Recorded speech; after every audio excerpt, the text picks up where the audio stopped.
Sábado 2 de diciembre, y como siempre es un gusto darle la bienvenida a este espacio en el que juntos pretendemos reflexionar en torno a temas que fueron agenda informativa durante la semana. Y en esta semana Torreón y particularmente el estado de Coahuila vivieron momentos importantes, momentos muy fuertes que fueron desde la inauguración de un cuartel militar por el presidente de la República, Enrique Peña Nieto, en San Pedro, Coahuila, hasta, bueno, ya la determinación de que Miguel Ángel Riquelme Solís va a ser el gobernador de Coahuila. Y también tenemos a otro sucesor, al sucesor de un obispo aquí en la diócesis de Torreón, que viene precisamente a traer un mensaje que de pronto olvidamos los comarcanos, los laguneros en general, que tiene que ver con los valores, que tiene que ver con el esfuerzo y que tiene que ver con la defensa del espíritu y no tanto de la materia. Hoy me da mucho gusto recibir en este espacio, a nombre también de mi compañero Ángel Carrillo, que se encuentra pues, en otras actividades laborales, por eso se ausenta esta ocasión. Me da mucho gusto darle la bienvenida a este espacio al nuevo obispo de Torreón, Luis Martín Barraza Beltrán, norteño de Chihuahua, de Camargo particularmente, y pues muy cercano a la comarca lagunera, diría yo.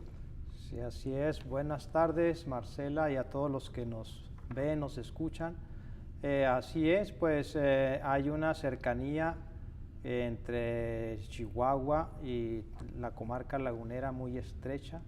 Bueno, yo lo que conozco más es en la vida de iglesia, que han trabajado quizá en las bases de la construcción de la diócesis de Torreón, sus estructuras pastorales, pues las hizo muy en relación, en comunión con la diócesis de Juárez, de Chihuahua, allá con los obispos, el fundador de la diócesis de Torreón, don Fernando Romo, don Adalberto Almeida y Merino, que está ahorita en proceso de beatificación o de introducir su causa de beatificación, don Manuel Talamasca Mandari, a obispos muy amigos que precisamente se estrecharon sus lazos en sus búsquedas pastorales, participando en el Concilio Vaticano II, y que pues juntos trataron de aterrizar todas esas inquietudes que había suscitado el Vaticano II. También quiero dar la bienvenida a quien pues ya conocemos, Padre Ignacio Mendoza, es el director de Comunicación Social y vicario episcopal de la Pastoral. Bienvenido. ¿Qué tal, Marcela? Gracias. Buenas noticias. Muy buenas noticias. Hace unas semanas estábamos aquí contigo y con la gente que lo sigue semanalmente, haciendo el recuento con don José Guadalupe y agradeciendo su servicio de estos 17 años. Y hoy estamos otra vez aquí, gracias a esta invitación, abriendo una etapa nueva en la diócesis de Torreón, con un obispo joven, con un obispo también norteño, muy cercano, con un obispo que, como él mismo lo ha dicho antes, y ustedes lo reportaron por ahí en alguna de sus entrevistas, quiere aprender con nosotros, caminando junto con nosotros, haciendo equipo. Ayer, en estos días, su celebración de ordenación, lo comentó en su saludo, en su mensaje, en comunión, siguiendo a Cristo y en este esfuerzo de ir hacia adelante de una iglesia en salida. Entonces, pues muy buenas noticias para nuestra diócesis de Torreón.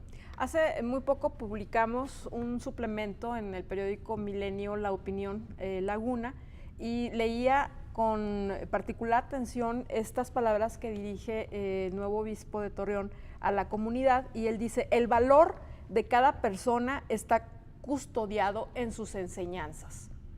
Y precisamente uno de los temas más fuertes que tendríamos que modificar y cambiar es qué estamos enseñando a partir del seno familiar y qué estamos enseñando en los medios, qué estamos enseñando en las instituciones, qué estamos enseñando en la iglesia. Señor obispo.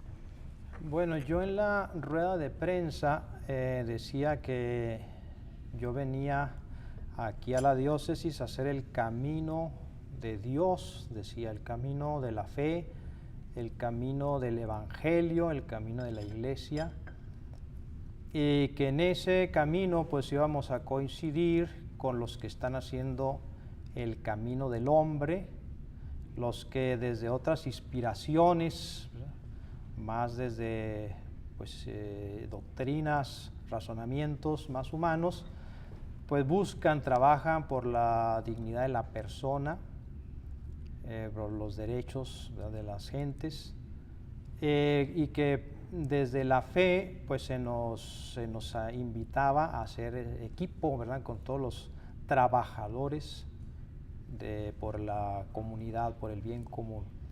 Entonces pues queremos poner un fermento evangélico en donde ya hay, ¿verdad?, porque muchas de las búsquedas pues de reivindicar la dignidad y los derechos de los seres humanos pues ya tienen una orientación, un rumbo evangélico, pero pues quizá haga falta profundizarlos, ¿verdad?, clarificarlos, y entonces pues es eso, ¿verdad?, evangelizar el caminar de esta comunidad, de esta sociedad, y evangelizar aún los mismos valores, ¿verdad?, humanos que ya son germen, que ya son semilla del verbo, se dice, ¿verdad?, en la teología de la Iglesia, que ya nos orientan pues al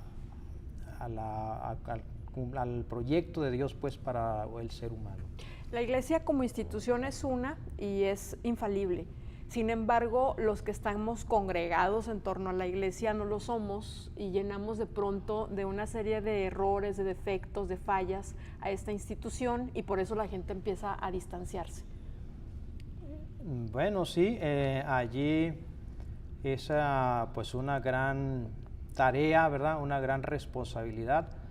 Creo que ante toda esta problemática donde quizá hemos dejado mucho que desear, ¿verdad?, trayendo un tesoro valiosísimo, ¿verdad?, el proyecto de Dios de ser familia, de estar unidos, de ser imagen de Dios, pues a lo mejor o en muchas ocasiones no hemos estado a la altura de la santidad de la misión, ¿verdad?, de la santidad del proyecto de Dios, que es vida, ¿verdad?, que es justicia, y ante pues toda esta problemática, ¿verdad?, donde a veces hemos defraudado al mundo, ¿verdad?, a la sociedad, pues la respuesta, ¿verdad?, o la solución se plantea en términos de búsqueda de identidad, de volver a las raíces, de volver al Evangelio, de recomenzar desde Jesucristo. El Papa Francisco ha insistido mucho en una iglesia en salida, una iglesia que tiene que ponerse cercano a todo ser humano, especialmente a los que más sufren, y eso implica pues una acción de humildad, porque todos pues queremos quedar en las estructuras, quedarnos en las estructuras para sentirnos los dueños de la verdad, los dueños de la salvación,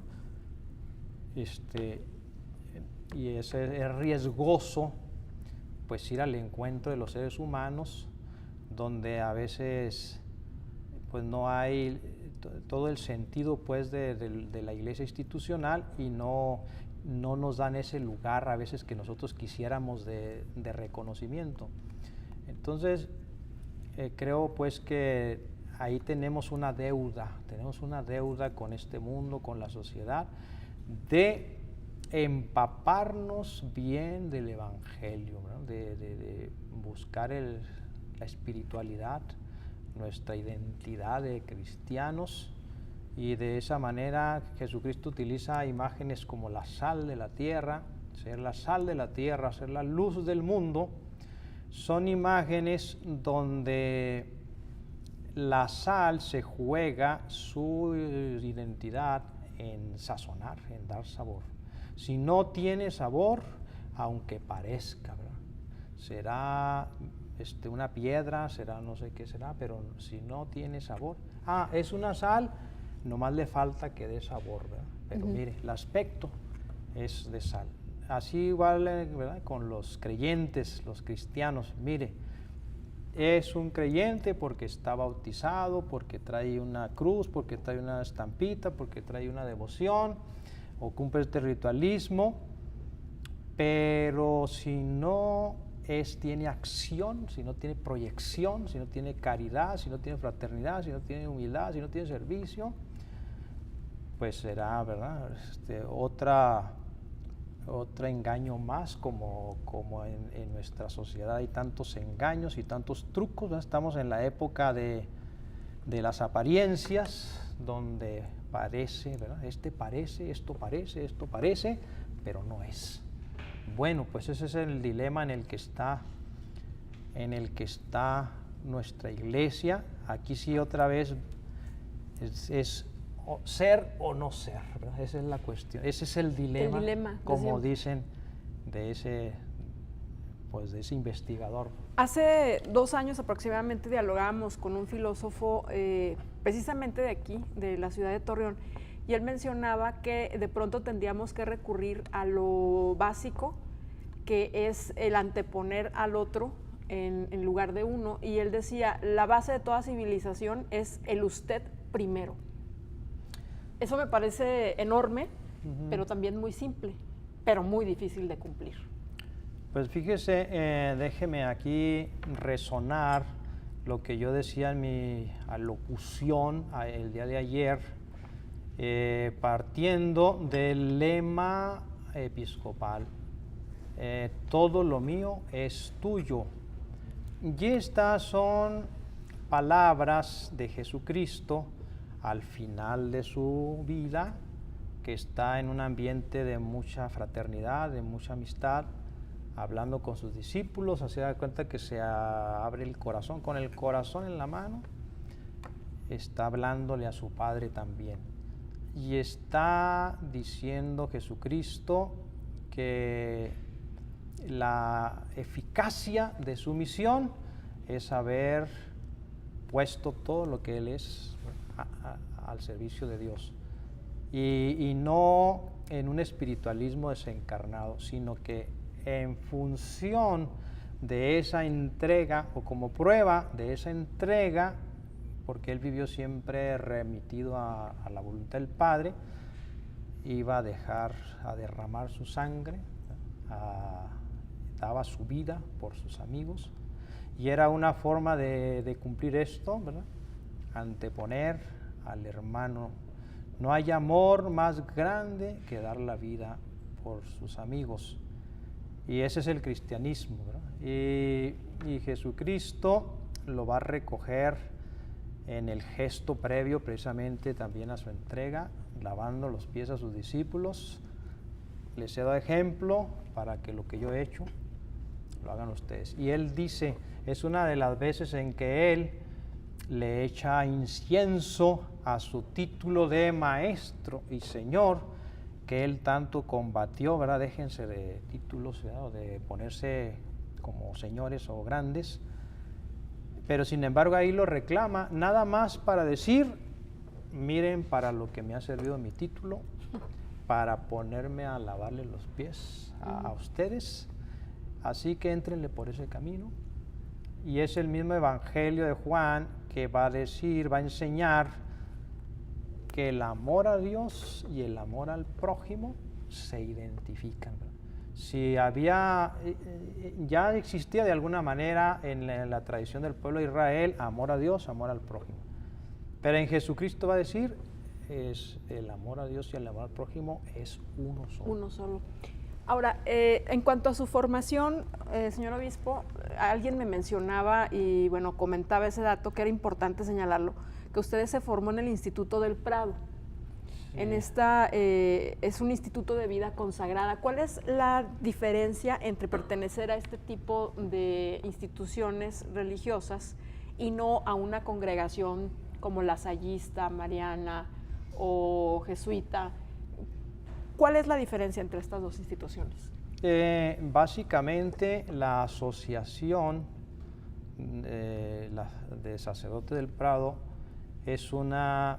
pertenece al clero secular, o sea, es el clero diocesano, a diferencia de las asociaciones religiosas o de vida consagrada que pertenecen al clero regular, así le llaman, ¿verdad? Clero regular, indicando pues que estaban bajo la regla de algún fundador, de alguno de sus santos fundadores, y en el clero secular pues no había una regla así en particular, es lo que le llamamos el presbítero diocesano, que obviamente tiene cierta disciplina, pero es un ministerio más de cara a la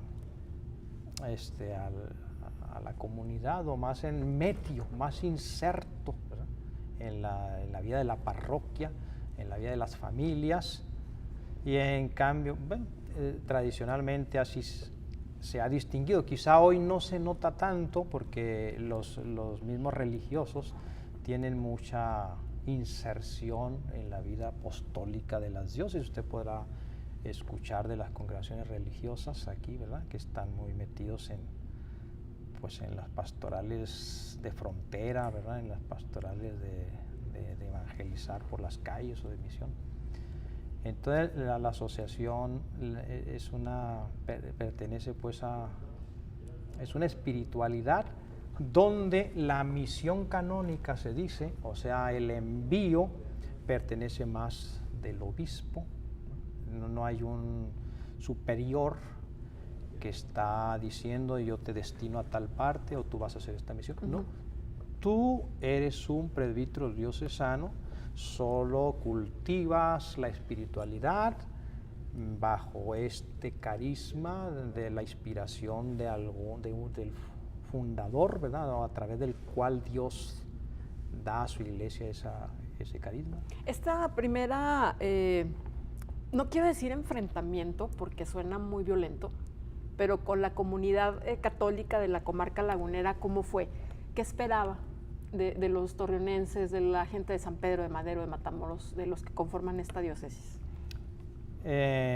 Yo creo que es recibido o se han cumplido las expectativas, ¿no? Yo en verdad tenía esa idea de la diócesis de Torreón, ¿verdad?, de una diócesis pues fraterna, ¿verdad?, hospitalaria, religiosa, porque de oídas, porque yo coincidí con algunos que ahora son presbíteros, sacerdotes, incluso con el padre Ignacio Mendoza, él mucho más adelante que yo, ¿verdad? Pero no mucho, pero para decirle pues que hubo coincidencias con algunos seminaristas en los años 80, y entonces algo conocía por las pláticas, por los intercambios, y pues una comunidad apostólica, ¿verdad? O sea que hay una religión o un tipo de fe que se esfuerza por ser apostólica, por ser agente de evangelización, por buscar un trabajo organizado, ¿verdad?, llevar una pastoral planificada, no solamente de alimentar las devociones, ¿verdad?, que es una otra manera de vivir la religiosidad, como un consumo, ¿verdad?, de un básico, una religiosidad para que todos necesitamos, o sea, sin juzgar, ¿verdad? O sea, hay expresiones de religiosidad que, aunque no estén insertos en una estructura, en unos procesos, pues es gente que da la vida por su fe, ¿verdad?, o que la traduce en caridad, en solidaridad. Pero sin embargo, también dentro de la fe, pues debe uno de buscar ciertas estructuras que ayuden pues a que la proyección de la fe pues llegue, ¿verdad?, o sea más permanente, sea más progresiva, sea más continuada, y produzca más frutos. Hay una meta en relación al trabajo que puede hacer un líder de una diócesis dentro de la comunidad católica, es decir, ¿vamos a hablar de números, vamos a hablar de calidad o vamos a hablar de cantidad? ¿De qué vamos a hablar cuando se viene a liderar un proyecto como este, el de la diócesis? Se apoya en los métodos que tienen medidas, que tienen resultados, que pueden provenir de métodos exitosos, ¿verdad? De las administraciones públicas, de las administraciones privadas, pero con una claridad tremenda de que estamos hablando de otra cosa, porque cómo medir la fe, el trabajo, ejemplo, ¿no? que el Espíritu está haciendo Dios en el corazón de cada persona, pues casi es ir ahí un poquito contra la esencia, la naturaleza de la fe, ¿verdad? Señor obispo, ¿sabe? Perdona que lo interrumpa porque sí, pareciera que quien está ganando la pelea, pues es el del otro lado, ¿no? El demonio, perdón por mencionarlo, pero tiene que ver con un tema que nos azotó, que fue la violencia y una gran cantidad de maldad que imperó en las calles de esta región y en donde vimos situaciones agresivas que nunca jamás hubiéramos imaginado. Y uno parecería y diría, bueno, ¿qué está haciendo en ese caso Dios contra este personaje? Ahí hay que considerar que psicológicamente o la cuestión del mal es como más escandaloso, ¿verdad? Ya el clásico ejemplo, todo lo blanco, póngale usted un puntito negro y bueno, se destaca el puntito. Y ese asunto de que un árbol, 1000 árboles que crecen no hacen ningún problema, ningún ruido, en relación a un árbol que se cae. Bueno, no para ser demasiado optimista, ¿verdad? Sino para decir, bueno, la violencia genera mucho ruido, pero también hay que ver bueno, andando por este camino, yo me quedo asombrado, ¿verdad?, de tanta gente que dedica tiempo, que se mete en problemas, que dedica recursos para una obra donde no es de ella, no es de ella, no es de ella. Tanto en el dar el pan de la palabra, o sea, toda la catequesis, ¿verdad?, la misión evangelizadora, se mete en problemas y uno, la mera verdad dice, ¿verdad? O sea, esta gente no tiene resuelta su vida, ¿verdad?, tiene muchas necesidades y sin embargo ahí está en las parroquias, catequistas, ¿verdad?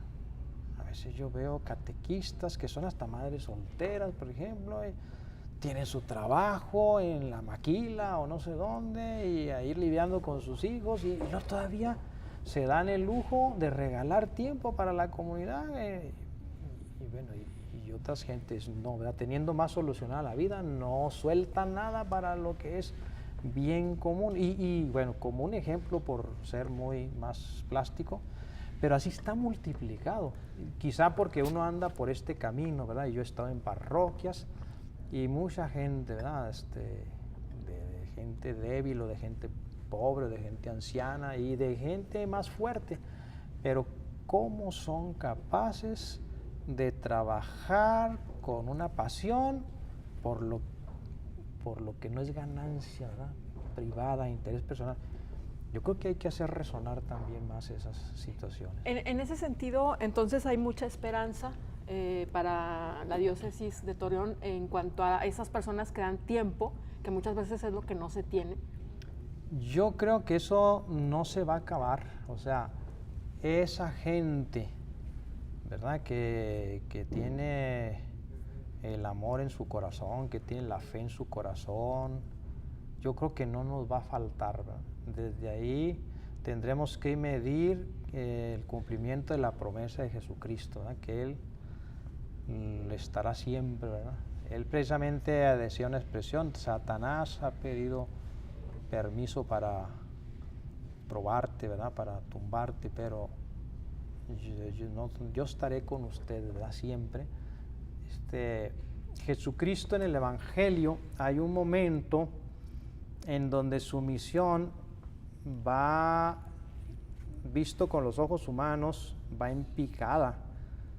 Al inicio de su misión, al avanzar, ¿verdad? Lo corren de aquí, lo corren de allá. Es el carpintero de Nazaret, ¿verdad? Que nadie le quiere hacer caso. Es el endemoniado, ¿verdad? Te expulsa los demonios con el poder de Satanás. Es el amigo de pecadores, el glotón, el borracho.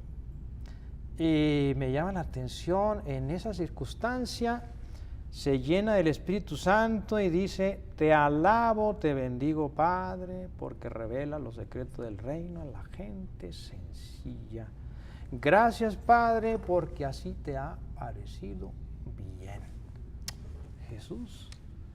Hasta Juan el Bautista le ha mandado preguntar: ¿eres tú el que ha de venir o tenemos que esperar a otro? No, ese es el colmo del fracaso, porque para Jesús Claro. La esperanza de que alguien lo reconociera era el Bautista que lo había mostrado. O sea, el Bautista es el que le abre camino. Pero Juan el Bautista ya está en la cárcel, ya está para morirse, y le sale con que ¿eres tú el que ha de venir? No, pues era para que Jesucristo dijera: pues entonces estoy perdido, ¿verdad? Pues si ni el Bautista. Yo digo como signo de muchas situaciones que pueden decir: ya resígnense, hombre, dedíquense a otra cosa, pónganse a hacer algo más productivo, ¿verdad? Pónganse a buscar soluciones económicas, políticas, nada más, ya eso de los Padres Nuestros, las Aves Marías, el Evangelio, los sacramentos. Estos quieren arreglar el mundo con que vaya uno a misa, se confiese y lea la Biblia, ¿verdad? No, pues hay que saber también leer, ¿verdad? Como ponerse en la mirada de Jesucristo para tener el atrevimiento de poder alegrarse en medio de tantos signos, ¿verdad? Adversos, y poder decir: te alabo, te bendigo, Padre, porque revela los secretos del reino a la gente sencilla. Y ir descubriéndolos, ¿verdad? Aquí. Ahora, la tecnología de alguna forma pues no les hace justicia, o al menos debería de hacerla más, porque mete mucho ruido en torno a muchas cosas que de pronto se dicen que son falsas y se convierten en verdades. Otro tema tiene que ver con cómo llegar a los jóvenes que hacen tanto caso a las redes sociales ahora mismo, llenas de tanta información tan falsa. Sí, bien, pues la tecnología en sí misma pues es inofensiva, podemos decir, ¿verdad? Es neutra. Lo que pasa es que siempre hay el uso y el abuso, y entonces es saberle jugar, ¿verdad? Bueno, aquí ante el padre Nacho tengo que decir eso, ¿no? Porque él está metido en el tema. Medios, entonces claro. Él podría decir, ¿verdad?, de cómo se puede usar los medios para llegar o para resonar el Evangelio.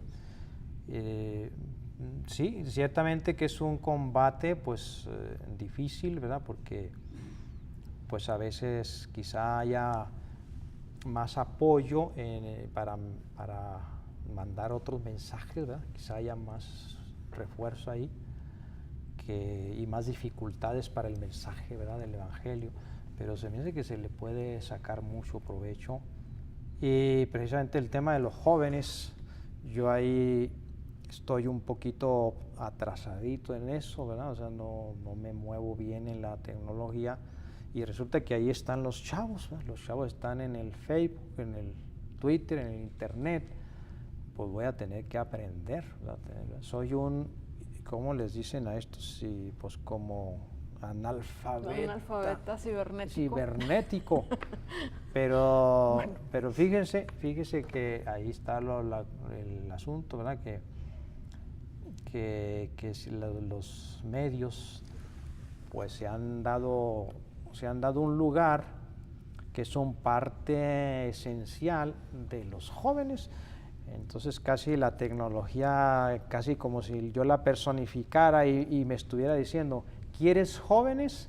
tienes que entrar en contacto, tienes que hacer negocio con nosotros. Claro. Si quieres jóvenes, si no, bueno, pues ahí júntate con 10 jóvenes acá y con otros 10 jóvenes acá, pero los miles y 10,000 y millones de jóvenes están aquí, que con un mensajito tú ya llegaste a todos esos jóvenes. Y bueno, deja que otros que traen otras propuestas, ¿verdad?, otros proyectos, eso sí, hacen negocios, nos apoyan, nos usan, y mira, ellos en un ratito hacen su chamba y muy efectivo. Bueno, hay que saberle jugar. Hay que saberle jugar. Ahora me gustaría muchísimo preguntarle al padre, ¿cómo fue esta llegada del señor obispo? Es un obispo mucho más joven. Evidentemente tuvieron una temporada de trabajo fuerte con el anterior obispo emérito. Ahora, ¿qué esperan? ¿Cuál es la expectativa con el nuevo obispo? Me parece que hay muchos aspectos. Uno, ubicando nuestra comarca, Torreón y la comarca lagunera, pues ha sido un lugar muy vivo. De hecho, la diócesis de Torreón va a cumplir 60 años. Es muy joven, lo decíamos, muy joven, el programa pasado. La ciudad de Torreón, sí, pues acaba de celebrar sus 100 años. Entonces, es una comarca, es una zona que se formó, se fue creando por la llegada de mucha gente. Y tanto de la República como de otros países, esta diversidad cultural que tenemos. Es hasta esquizofrénica, ¿no? Un poco, a veces no nos Sí, ponemos de acuerdo. Sí, sí, pero esto le da una peculiaridad muy especial a nuestra comarca. Sí. Yo la siento muy echada para adelante, de muchos retos, de mucho trabajo, esfuerzo, y también de mucha apertura, porque pues no venimos arrastrando tradiciones antiquísimas con las que batallamos y tenemos que mover. De hecho, el Vaticano II en la diócesis de Torreón prendió la reforma litúrgica rápidamente precisamente por esta riqueza. Viendo nuestra comarca y muchas otras características que tiene, y contemplando al señor obispo que viene joven, de una iglesia de una rica tradición como es la iglesia de Chihuahua, con un fundamento, porque así lo hemos escuchado, lo conocemos, muy claramente centrado en lo principal, la riqueza del seguimiento de Cristo. Cristo en el centro, el Evangelio de Jesucristo en el centro. Creo que será un impulso muy rico para nuestra iglesia diocesana, que ya en el tiempo desde su fundación con don Fernando, después con don Luis Morales, en todo el esfuerzo de pastoral planificada, de una pastoral que camina orgánicamente, y ahora después con don José Guadalupe, una iglesia muy abierta, porque con don José Guadalupe se impulsaron áreas de servicio que antes no teníamos, de relación importante, por ejemplo, servicio a personas divorciadas, separadas, personas en duelos por, ejemplo, por distintas situaciones. Sí. El clima de la violencia nos obligó, don José Guadalupe lo decía la vez pasada, una iglesia en donde los sacerdotes no se movieron de sus parroquias, y ahí estaban compartiendo y caminando con las personas en sus dolores, en sus tristezas. Esa parte la vivimos. El servicio, por ejemplo, aunque la comarca lagunera no es una zona de indígenas, con don José Guadalupe impulsamos el servicio y el acompañamiento a grupos indígenas, tarahumaras, mixtecos y huicholes, que básicamente ya viven aquí. Sí, claro, expulsados, ¿no? Sí, expulsados de zonas de origen, de una iglesia que también se metió en la línea de construcción de paz, cultura de paz, y que esto lo fuimos concretizando también en busca de relación con iglesias no católicas, claro, y con otros credos. Lo comentábamos también. O sea, todos estos elementos los potenciamos en el tiempo de don José Guadalupe. Es decir, una iglesia en salida, ¿no? Una iglesia que fue a buscar esto que el Papa llamó las periferias, o ha llamado las periferias existenciales, del dolor, del sufrimiento, de la tristeza. Y yo creo que ahora que Monseñor Luis Martín está con nosotros, pues yo creo que nos va a ayudar mucho precisamente a centrar en lo fundamental, ser cristianos, lo que el documento de Aparecida dice, discípulos, misioneros, pero también en esto que el Papa Francisco ha estado reclamando en la iglesia, no a la autorreferencialidad, no una iglesia encerrada en ella misma, una iglesia que sale, que no tiene miedo de salir, de encontrarse con los que son distintos y piensan distintos, y que no tiene ninguna pretensión de hegemonía, ni de dominio, ni de ponerse, sino ponerse al servicio de la sociedad con la riqueza que la iglesia tiene. Y la riqueza que la iglesia tiene, pues es el Evangelio de Jesucristo. Monseñor, tiene un reto enorme. Digo, ya lo puso en la mesa, toda la serie de cosas que se desarrollaron en el pasado periodo. Yo quisiera nada más que diera un último mensaje a la comunidad. Ya llegamos al final de este segmento y una bienvenida de parte de Multimedios para su nueva tarea, ¿no?, aquí en la comarca lagunera. Bueno, pues agradecerle su cálida recepción, ¿verdad? No he sentido pues mucha diferencia, ¿verdad? Como es normal que uno se sienta extraño al inicio, ¿verdad? De una llegada, de una encomienda.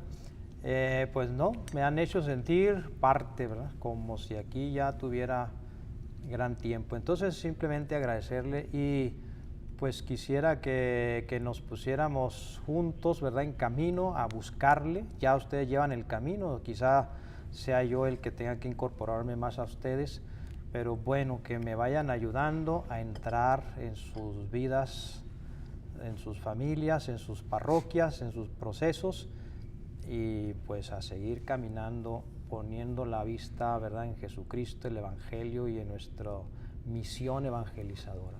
Le agradecemos mucho por las respuestas a esta entrevista y también despedirnos con este mensaje que usted mismo escribió en este suplemento. Es seguro que hay otras alternativas antes que la violencia y el odio, la misericordia y el perdón. Y lo olvidamos. Son señal de alta humanidad, la misericordia y el perdón.